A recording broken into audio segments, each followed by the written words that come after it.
Hi friends, welcome to Shamees kitchen. എല്ലാവർക്കും സുഖമാണല്ലോ.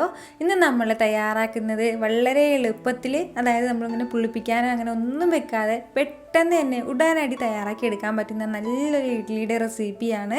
വളരെ ടേസ്റ്റി ആയിട്ടുള്ളൊരു ഇഡ്ഡലിയാണ് കേട്ടോ. അപ്പോൾ എല്ലാവരും ഒന്ന് സ്കിപ്പ് ചെയ്യാതെ ഒന്ന് കണ്ടേക്കണം. കൂടെ തന്നെ നമ്മുടെ ഈ ഷമീസ് കിച്ചൻ ചാനൽ ഇതുവരെയും സബ്സ്ക്രൈബ് ചെയ്യാത്തവരുണ്ടെങ്കിൽ, അല്ലെങ്കിൽ ഇത് ആദ്യമായിട്ടാണ് കാണുന്നത് എങ്കിൽ പ്ലീസ് ഒന്ന് സബ്സ്ക്രൈബ് ചെയ്തേക്കണേ. ആ തൊട്ടടുത്ത് കാണുന്ന ആ ബെല്ലൈക്കനിലെ ഓൾ മറക്കാതെ കൂടി ഒന്ന് പ്രസ് ചെയ്തേക്കണം. എന്നാൽ ശരി, നമുക്ക് വേഗം വീഡിയോയിലേക്ക് പോകാം. നമ്മുടെ ഈ ഇഡ്ഡലി തയ്യാറാക്കി എടുക്കാനായിട്ട് വളരെ സിമ്പിളാണ്. അപ്പോൾ അതിന് വേണ്ടിയിട്ട് നമുക്ക് വേണ്ട എന്തെന്ന് വെച്ചാൽ ഇതുപോലെ അവിലാണ്.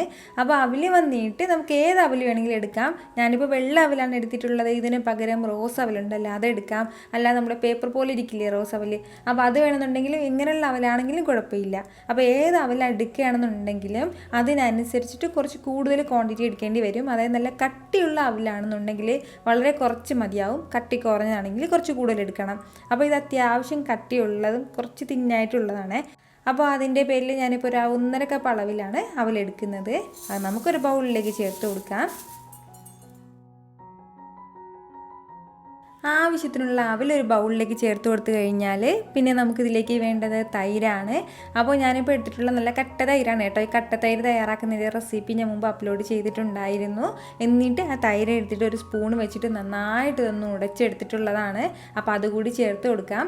അപ്പോൾ നമ്മുടെ കട്ട തൈര് തയ്യാറാക്കുന്ന റെസിപ്പി കണ്ടിട്ടില്ല എന്നുണ്ടെങ്കിൽ ഉറപ്പായിട്ടൊന്ന് കണ്ടു നോക്കിയേക്കണം. പിന്നെ ഇത് പ്രത്യേകം ശ്രദ്ധിക്കേണ്ട കാര്യം, അധികം പുളി ഇല്ലാത്ത തൈരാണ് കേട്ടോ. എന്ന് വെച്ചാൽ ഒരു 1/4 ഭാഗം മാത്രമേ, ചെറിയൊരു പുളിപ്പ് മാത്രമേ ഉണ്ടാവുള്ളൂ ഇതിന്. അതിൻ്റെ പേരിലാണ് ഈ 1 കപ്പ് നിറയെ എടുത്തിട്ടുള്ളത്. നമ്മൾ ടേസ്റ്റ് ചെയ്ത് നോക്കുമ്പോഴത്തേക്കും നല്ല പുളിയുള്ള തൈരാണെന്നുണ്ടെങ്കിൽ ഒരു 1/2 കപ്പ് അളവിൽ തന്നെ മതിയാവും. കൂടുതൽ ചേർത്ത് കളയരുത്. തൈര് അളന്നെടുത്ത അതേ സെയിം കപ്പിൽ തന്നെ 1 കപ്പ് അളവിൽ വെള്ളം കൂടി ഇതിലേക്ക് ചേർക്കുകയാണ്. അപ്പോൾ ഇത് രണ്ടും ചേർത്ത് കൊടുത്തതിന് ശേഷം പിന്നെ നമുക്ക് നന്നായിട്ടൊന്ന് മിക്സ് ചെയ്ത് കൊടുക്കാം. അതായത് നല്ല രീതിയിൽ ഇതൊന്ന് മിക്സ് ചെയ്ത് കൊടുക്കാം. ഈ വെള്ളത്തിലും ഈ തൈരിലും കിടന്നിട്ട് നമ്മുടെ അവലെല്ലാം നന്നായിട്ടൊന്ന് കുതിർന്ന് കിട്ടണം. അതിന് വേണ്ടിയിട്ടാണ്. ഒരു 3 മിനിറ്റ് 2-3 മിനിറ്റ് കൊണ്ട് തന്നെ നമ്മുടെ അവലെല്ലാം നന്നായിട്ടൊന്ന് കുതിർന്ന് കിട്ടും. ഇനിയിപ്പോൾ നമ്മൾ എടുക്കുന്നത് നല്ല തിന്നായിട്ടുള്ള അവലാണെന്നുണ്ടെങ്കിൽ അത്രയും സമയത്തിൻ്റെ ആവശ്യമില്ല. മിക്സ് ചെയ്ത് കൊടുത്തതിന് ശേഷം ഒരു 2-3 മിനിറ്റ് ഇതിങ്ങനെ ഇരിക്കട്ടെ. നമ്മുടെ ഈ അവലും തൈരും ഒക്കെ ഒന്ന് കുതിർക്കാൻ വേണ്ടി വെച്ചിട്ട് ഏകദേശം ഒരു 2-3 മിനിറ്റ് ആയിട്ടുള്ളൂ. അത്രയും സമയം കൊണ്ട് നന്നായിട്ട് നമ്മുടെ അവലെല്ലാം കുതിർന്ന് കിട്ടിയിട്ടുണ്ട്. അപ്പോൾ ഇത്രയും ആയിക്കഴിഞ്ഞാൽ പിന്നെ നമുക്കിതിലേക്ക് വേണ്ട എന്തെന്ന് വെച്ചാൽ ഇതുപോലെ ഒരു 1/4 കപ്പ് അളവിൽ റവ എടുത്തിട്ടുണ്ട്. വറുത്ത റവയാണ്. ഇനിയിപ്പോൾ വറുക്കാത്ത റവ ആണെന്നുണ്ടെങ്കിൽ കുഴപ്പമൊന്നുമില്ല, ഏതായാലും മതിയാവും. സാധാരണ നമ്മുടെ ഉപ്പുമാവൊക്കെ വെക്കില്ലേ, ആ റവ തന്നെയാണ്. അപ്പോൾ ഇതുപോലെ വറുത്തെടുത്ത ഒരു 1/4 കപ്പ് അളവിൽ റവയും കൂടി നമുക്ക് ഇതിലേക്ക് ചേർക്കാം. അപ്പോൾ ഇനി ഇതിലേക്ക് വെള്ളം ആവശ്യമായിട്ടുണ്ട്, അതുകൂടി വേണം. ഓരോ അവലിനും ഓരോ രീതിയിലുള്ള വെള്ളം ചേർക്കേണ്ടതിൻ്റെ പേരിൽ ഞാൻ കറക്റ്റ് അളവ് പറയുന്നില്ല. നമ്മുടെ രീതിക്ക് അനുസരിച്ച് എങ്ങനെയാണോ കുഴച്ചെടുക്കുന്നത് അതിനനുസരിച്ചിട്ടുള്ള വെള്ളം നമ്മളിതിലേക്ക് ചേർത്ത് കൊടുത്തേക്കണം. അപ്പോൾ ഈ റവയൊക്കെ ചേർത്ത് കൊടുത്തിട്ട് നന്നായിട്ടൊന്ന് വീണ്ടും ഒന്ന് മിക്സ് ചെയ്ത് കൊടുക്കണം. അപ്പോൾ ഇത്രയും ആയിക്കഴിഞ്ഞാൽ ഇനി നമുക്കിതിലേക്ക് വേണ്ട ബാക്കി ചേരുവകൾ എന്താണെന്ന് വെച്ചാൽ ഞാനിപ്പോൾ ഇതുപോലെ ഒരേ ഒരു ക്യാരറ്റ്, ഒരു മീഡിയം സൈസ് ഒന്നും പറയാൻ പറ്റില്ല, ഒരു ചെറിയൊരു ക്യാരറ്റ് എടുത്തിട്ട് നന്നായിട്ടൊന്ന് ചോപ്പ് ചെയ്ത് എടുത്തിട്ടുണ്ട്. നമ്മുടെ ചോപ്പർ ഉണ്ടല്ലോ, നമ്മുടെ ഷമീസ് ടിപ്സ് ആൻഡ് റിവ്യൂസിൽ ഇട്ടിട്ടുള്ള ചോപ്പർ. അപ്പോൾ ആ ചോപ്പർ തന്നെയാണ്. അതിൽ വെച്ചിട്ട് ഇതുപോലെ ഒന്ന് ഒരു 30 സെക്കൻഡ് കൂടി വേണ്ട കേട്ടോ. അത്രയും സമയം കൊണ്ട് ഇതുപോലെ ചെറുതായിട്ടൊന്ന് അരിഞ്ഞ് കിട്ടും. അപ്പോൾ അത് നമുക്ക് ഇതിൻ്റെ കൂടെ ചേർത്ത് കൊടുക്കാം. അപ്പോൾ ചോപ്പർ ഇല്ലാന്നുണ്ടെങ്കിൽ ഒരു കത്തി വെച്ചിട്ട് ചെറുതായിട്ടൊന്ന് അരിഞ്ഞെടുത്താലും കുഴപ്പമൊന്നുമില്ല. അതുപോലെ തന്നെ ഒരു 4-5 ബീൻസ് എടുത്തിട്ടുണ്ട്. ആ ബീൻസും ആ ചോപ്പറിൽ വെച്ചിട്ട് തന്നെയാണ് കേട്ടോ ഇതുപോലെ അരിഞ്ഞെടുത്തിട്ടുള്ളത്. അപ്പോൾ ഞാൻ അന്ന് ബീൻസ് ഇതുപോലെ അരിഞ്ഞെടുത്ത് കാണിച്ചിട്ടില്ലായിരുന്നു. ഇതുപോലെ തന്നെയാണ് നമ്മുടെ ക്യാരറ്റ് എങ്ങനെയാണോ കിട്ടുന്നത് അതേ രീതിയിൽ തന്നെയാണ് ബീൻസ് നമുക്ക് കിട്ടുന്നത്. അപ്പോൾ അതുകൂടി ചേർക്കുകയാണ്. നല്ല നൈസായിട്ട് കിട്ടുക കേട്ടോ. അപ്പോൾ ഈ ചോപ്പർ നമുക്ക് വേണമെന്നുണ്ടെങ്കിൽ ഞാൻ ഡിസ്ക്രിപ്ഷൻ ബോക്സിൽ ലിങ്ക് കൊടുത്തിട്ടുണ്ട്. ആ ലിങ്കിൽ ക്ലിക്ക് ചെയ്ത് നിങ്ങൾക്കിത് പർച്ചേസ് ചെയ്യാവുന്നതാണ്. അതുപോലെ തന്നെ ഇന്നലെ നമ്മുടെ കുട്ടി ഗാർഡൻ്റെ ഒരു വീഡിയോ ഞാൻ ചെയ്തിട്ടുണ്ടായിരുന്നു. നമ്മുടെ ഷമീസ് ടിപ്സ് ആൻഡ് റിവ്യൂസ് ചാനലിലാണ് പോസ്റ്റ് ചെയ്തിരുന്നത്. ഒരുപാട് പേര് കണ്ടിട്ട് ഒരുപാട് പേർക്ക് നന്നായിട്ട് ഇഷ്ടമായി എന്ന് പറഞ്ഞിരുന്നു. ഒരുപാട് സന്തോഷം. അപ്പോൾ ഇതുവരെ നിങ്ങളാരും കണ്ടിട്ടില്ല എന്നുണ്ടെങ്കിൽ അതിൻ്റെ ലിങ്ക് ഞാൻ പിൻ ചെയ്ത് വെച്ചിട്ടുണ്ട്. നിങ്ങളെല്ലാവരും ഒന്ന് കണ്ടു നോക്കിയേക്കണം. അതിനുശേഷം നിങ്ങളുടെ അഭിപ്രായം കൂടി പറയണം കേട്ടോ. അപ്പോൾ നമ്മുടെ ഈ പച്ചക്കറികളൊക്കെ ചേർത്ത് കൊടുത്തിട്ട് നന്നായിട്ട് ഞാനിപ്പോൾ ഇതുപോലെ ഒന്ന് മിക്സ് ചെയ്ത് എടുത്തിട്ടുണ്ട്. ഇനി നമുക്കിതിലേക്ക് വേണ്ടത് ആവശ്യത്തിനുള്ള ഉപ്പും കൂടിയാണ്. ഉപ്പൊന്നും ചേർത്തിട്ടില്ല. ഇതിന് ഇത്രയും ആവശ്യമായിട്ടുള്ള കുറച്ച് ഉപ്പും കൂടി ചേർത്ത് കൊടുക്കാം. ഉപ്പ് വേണമെന്നുണ്ടെങ്കിൽ പിന്നീട് ചേർക്കാം കേട്ടോ. അതുപോലെ തന്നെ പിന്നെ നമുക്കിതിലേക്ക് വേണ്ടതാണ് ഒരല്പം സോഡാപ്പൊടിയും കൂടി. നമ്മൾ സാധാരണ അപ്പമൊക്കെ തയ്യാറാക്കി എടുക്കുമ്പോഴത്തേക്ക് ഒരല്പം സോഡാപ്പൊടി ചേർക്കില്ലേ, അതുപോലെ തന്നെ ഒരല്പം മാത്രം. കാരണം നമ്മളിത് ഈ സമയം തന്നെ പെട്ടെന്ന് ഇഡ്ഡലി തയ്യാറാക്കി എടുക്കുകയാണ്, അതിൻ്റെ പേരിലാണ്.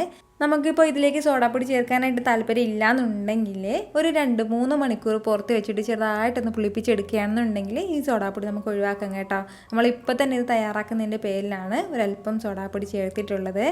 കൂടെ തന്നെ ചെറുതായിട്ട് അരിഞ്ഞെടുത്ത ഒരു വലിയ പച്ചമുളകും കൂടി ചേർത്ത് കൊടുക്കുകയാണ് കേട്ടോ. ഇതിപ്പോൾ നമ്മുടെ റവ കുതിർന്ന് വന്നപ്പോഴത്തേക്കും വീണ്ടും ചെറുതായിട്ട് കട്ടിയായിട്ടുണ്ട്. അതിൻ്റെ പേരിൽ വളരെ കുറച്ച് മാത്രം വെള്ളം ചേർത്ത് കൊടുത്തിട്ട് വീണ്ടും നമ്മൾ നന്നായിട്ടൊന്ന് മിക്സ് ചെയ്തെടുക്കണം. നമ്മൾ സാധാരണ ഇഡ്ഡലി തയ്യാറാക്കില്ലേ, ആ ഇഡ്ഡലിയുടെ മാവിൻ്റെ ആ ഒരു രീതിക്കല്ല നമുക്ക് കിട്ടേണ്ടത്, കുറച്ചുകൂടി കട്ടിയായിട്ട് വേണം എടുക്കേണ്ടത് കേട്ടോ. അത്രയ്ക്കും ലൂസാക്കി എടുക്കരുത്. ഞാനിപ്പോൾ നമ്മുടെ ഇഡ്ഡലി മിക്സ് എല്ലാം ഇതുപോലെ നന്നായിട്ട് ഇതൊന്ന് മിക്സ് ചെയ്തെടുത്തിട്ടുണ്ട്. അപ്പോൾ ഇത്രയും കട്ടിക്കാണ് കേട്ടോ ഞാൻ എടുത്തിട്ടുള്ളത്. ഇനി പ്രത്യേകിച്ച് ഇതിങ്ങനെ വെച്ചിരിക്കേണ്ട ഒരാവശ്യവുമില്ല, പെട്ടെന്ന് തന്നെ നമ്മുടെ ഇഡ്ഡലി തട്ടിലേക്ക് ഇതൊക്കെ ഒന്ന് ഒഴിച്ചു കൊടുക്കാം. ഇതുപോലെ ഒരു ഇഡ്ഡലി തട്ട് എടുത്തിട്ടുണ്ട്. അതിലേക്ക് ഒരു അല്പം എണ്ണ അല്ലെങ്കിൽ നെയ്യ് ഒന്ന് ചെറുതായിട്ടൊന്ന് പുരട്ടി കൊടുക്കണം. അപ്പോഴത്തേക്ക് അതിന് ഈസി ആയിട്ട് ഇളകി വരും, അതിന് വേണ്ടിയിട്ടാണ്. അതിനുശേഷം നമുക്ക് ആവശ്യമുള്ള മാവ് ഇതിലേക്ക് വെച്ച് കൊടുക്കാം. ഇതിപ്പോൾ ചെറിയ കുഴിവുള്ള ഇഡ്ഡലി തട്ടാണ് കേട്ടോ. ഇച്ചിരി കൂടി വലിയ കുഴിവുള്ള ഇഡ്ഡലി തട്ടാണെന്നുണ്ടെങ്കിൽ കുറച്ചുകൂടി ഭംഗിയുണ്ടാവും. ഞാനിപ്പോൾ ഇതുപോലെ നമ്മുടെ ഇഡ്ഡലി തട്ടിലേക്ക് മാവെല്ലാം ഒന്ന് ഫില്ല് ചെയ്ത് വെച്ചിട്ടുണ്ട്. ഇനി നമുക്ക് വേണ്ടതെന്ന് വെച്ചാൽ സാധാരണ നമ്മൾ ഇഡ്ഡലി തയ്യാറാക്കുന്നത് പോലെ തന്നെ നല്ല തിളയ്ക്കുന്ന വെള്ളത്തിലേക്ക് ഈ തട്ടൊന്ന് വെച്ച് കൊടുത്തിട്ട് പെട്ടെന്ന് ഇതിനൊന്ന് വേവിച്ചെടുക്കാം.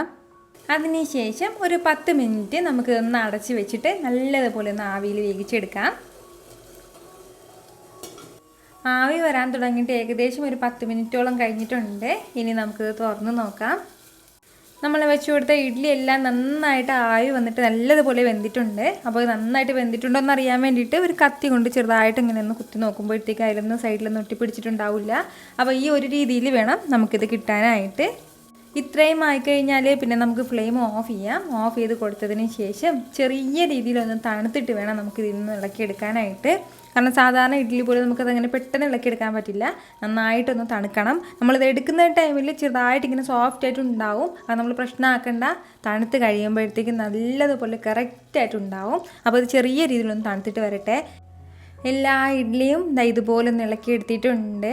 അപ്പോൾ ഞാനിത് 2 തവണയായിട്ടാണ് കേട്ടോ ചെയ്തെടുത്തത്. അതായത് നമ്മൾ ഫസ്റ്റിൽ ഇപ്പോൾ വെച്ചിട്ടുള്ള ഇഡ്ഡലി തട്ട് വന്നിട്ട് ഇതാണ്.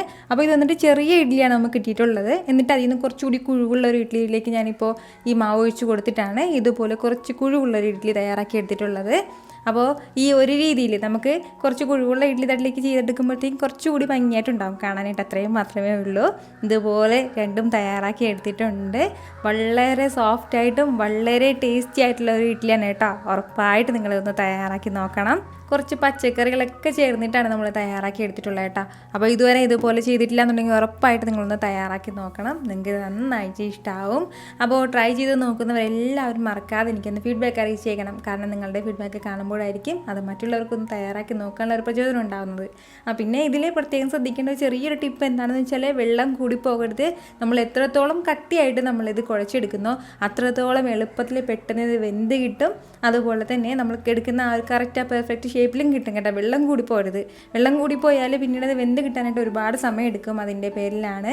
അപ്പോൾ ഈ വീഡിയോ നിങ്ങൾക്ക് എല്ലാവർക്കും ഇഷ്ടമായിട്ടുണ്ടെന്നാണ് എൻ്റെ വിശ്വാസം. ഇഷ്ടമായാൽ ഇതൊന്ന് ലൈക്ക് ചെയ്തേക്കണം. ഇത് മറ്റുള്ളവരും കാണണമെന്ന് ആഗ്രഹിക്കുന്നുണ്ടെങ്കിൽ നിങ്ങളുടെ ഫ്രണ്ട്സിനും ഫാമിലിക്കും എല്ലാവർക്കും ഒന്ന് ഷെയർ ചെയ്ത് കൊടുക്കാനും മറക്കരുത്.